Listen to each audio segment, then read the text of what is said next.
The Bible gives women 4 rules to fighting with their husbands. Ephesians chapter 4, verse 26.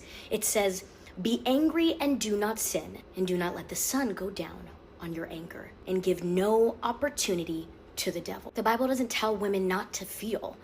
It teaches us how to fight. Because if you're a wife, listen, you're going to fight with your husband, but only a spiritual, mature one is going to know and be equipped to fight well. We are restoring your marriage today. Rule number 1 is fight for unity, not a victory. Ephesians chapter 4, verse 3, and it says, "Eager to maintain the unity of the Spirit in the bond of peace." When I fight, I'm not trying to win an argument.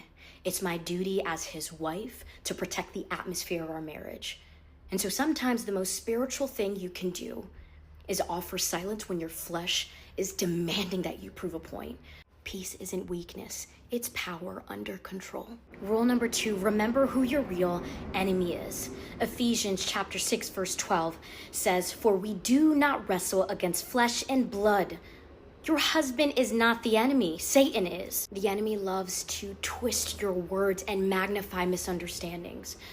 Before you fight with your husband, fight for him in prayer. Rule number 3, do not let your words undo your anointing. Proverbs chapter 18, verse 21, that death and life are in the power of the tongue. Your words either build your home or burn it down. You can't pray for a godly husband and speak to him the way the world does. When I feel unseen or hurt, I have to consciously pause and be very mindful that my tone carries spiritual weight. I want heaven to back my voice, not convict it. Rule number 4, do your very best to communicate from wisdom and not your wounds. Proverbs chapter 31, verse 26, it says, "She opens her mouth with wisdom, and the teaching of her kindness is on her tongue." Crying, begging, or emotionally dumping is not communication.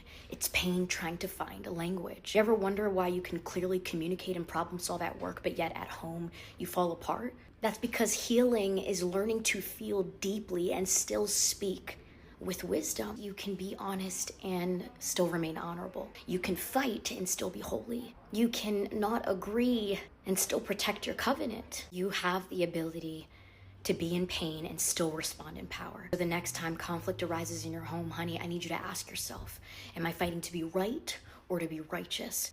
Because a godly woman isn't about staying silent, it's about being able to speak life, even when you're hurting. If you're ready to stop fighting your husband in the flesh and fight for your marriage in the spirit, go to womensbookclub.com. Every morning at 5 a.m., I'll send you an email to rebuild your power and your partnership with God, to bring back the anointing in your marriage. Let's go.